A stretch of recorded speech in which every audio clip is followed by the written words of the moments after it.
baik. Jadi pertama sekali kami mengucapkan terima kasih kepada Abang atas waktu dan kesempatan yang Abang berikan kepada kami. Jadi sebelumnya Bang, kami memperkenalkan diri. Saya sendiri Daniel Klusianturi dan rekan saya. Margareta Rose Venerini Sidabuta dan saya Bebina Sigalmi. Iya. Untuk Abang dipersilakan untuk memperkenalkan diri. Baik, terima kasih kepada teman-teman sekalian. Perkenalkan, nama saya Muhammad Soleh Sihombing. Saya dari Fakultas Bahasa dan Seni, jurusan Bahasa dan Sastra Indonesia, khususnya Prodi Sastra Indonesia, dan saya Stambuk 2023.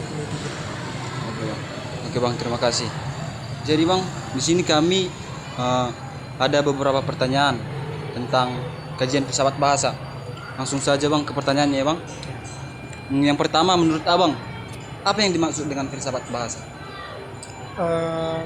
Terkait filsafat bahasa, jadi selama saya pernah belajar ya di semester 2 kalau nggak salah, jadi filsafat bahasa itu seingat saya, sependek pemikiran saya, kalau filsafat bahasa itu adalah cabang filsafat yang mempelajari tentang makna pastinya, terus penggunaan serta sifat bahasa. Lalu filsafat bahasa ini dia secara keseluruhan dia sangat mempertanyakan terkait bagaimana bahasa itu digunakan dalam berinteraksi, terus bagaimana bahasa itu digunakan, maksudnya bagaimana bahasa itu bekerja gitu ya, dan bagaimana bahasa itu berhubungan langsung dengan membantu kita untuk berpikir dan juga berperilaku dalam dunia. Oke Bang, terima kasih Bang. Pertanyaan kedua akan bisa ditanyakan teman saya. Jadi yang pertanyaan kedua itu saya ingin bertanya, apa saja teori dan makna dalam filsafat bahasa ini? Teori dan makna. Kalau teori pasti banyak. Ada lah yang saya ingat itu namanya teori empiris. Jadi kalau teori empiris itu dia teori yang maknanya itu sesuai dengan data. Itulah maksud dia empiris ya, sesuai data empiris. Maksudnya sesuai data yang berdasarkan hasil observasi. Misalnya ada kalimat yang menyatakan matahari terbit dari sebelah timur. Nah itu kan empiris. Kenapa? Karena memang matahari terbit dari sebelah timur. Sudah ada data observasinya langsung. Sudah dapat dilihat secara langsung. Itulah tadi makna secara empiris. Nah baru ada namanya makna teori verifikasi. Kalau teori verifikasi itu dia adalah teori yang maknanya itu ada setelah diverifikasi. Misalnya ada kalimat yang menyatakan ada kehidupan di Mars. Nah, untuk melihat itu, maka kita harus cari tahu dulu apa memang ada kehidupan di Mars. Kalau memang sudah ada, itu menjadi makna yang terverifikasi. Itu beberapa teori dari filsafat bahasa. Sebenarnya ada banyak lagi, nanti kalian cari tahu sendiri. Lalu ada makna. Kalau makna di dalam filsafat bahasa itu ada banyak juga. Ada namanya makna literal. Kalau makna literal itu dia makna yang memang sudah ada gitu. Maksudnya kayak ya memang dia udah bermakna meskipun tidak di dalam konteks kalimat.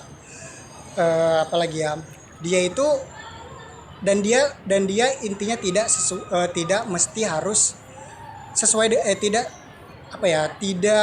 terikat dengan konteks gitu. Nah, lalu ada makna figuratif. Kalau figuratif ini berbeda, dia harus terikat dengan konteks. Kalau nggak ada konteks dia nggak bisa. Lalu ada makna kontekstual. Kalau makna kontekstual ini dia sesuai dengan konteks. Nah konteksnya itu sudah pasti konteks sosial dan budaya. Lalu yang terakhir itu ada namanya makna pragmatis. Kalau makna pragmatis dia maknanya itu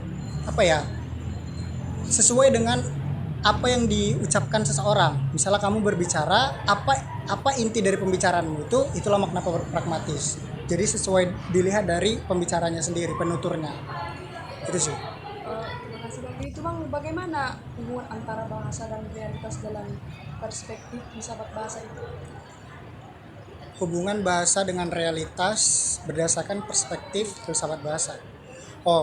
Nah kalau kita mau melihat hubungan bahasa dengan realitas, saya pikir kita bisa lihat dari beberapa pandangan. Jadi ada dua pandangan, yaitu namanya pandangan interaksi dan pandangan relativisme. Nah kalau pandangan interaksi ini banyak filsuf yang menyatakan, yang setuju bahwa bahasa itu bahas apa tadi, realitas dengan bahasa itu dia itu saling berhubungan dan saling mempengaruhi. Itu menurut pandangan interaksi. Dia itu saling saling berhubungan dan saling mempengaruhi ya. Nah, jadi bahasa dipengaruhi oleh realitas gitu. Maksudnya ini kayak apa ya? Dia itu meskipun bahasa ini dipengaruhi oleh realitas, tapi dengan bahasa kita membentuk pemikiran kita dalam berinteraksi pastinya, dan juga bertindak di dalam kehidupan gitu.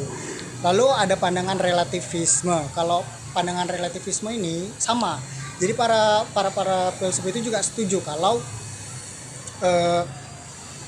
realitas itu relatif terhadap bahasa. Tuh. Jadi realitas itu relatif terhadap bahasa. Maksudnya ini apa ya? Jadi dia maksudnya nggak ada bahasa yang berdiri sendiri. Dia itu nggak independen. Objeknya itu nggak independen. Karena setiap bahasa itu, semua bahasa pasti memiliki makna tersendiri, dan itu bisa muncul pada semua bahasa. Ya, Bang. Mungkin itu saja Bang pertanyaan dari kami. Kami mengucapkan terima kasih banyak kepada Bang atas waktu dan kesempatannya. Dari itu saja. Terima kasih Bang. Terima kasih ya Bang. Sama-sama.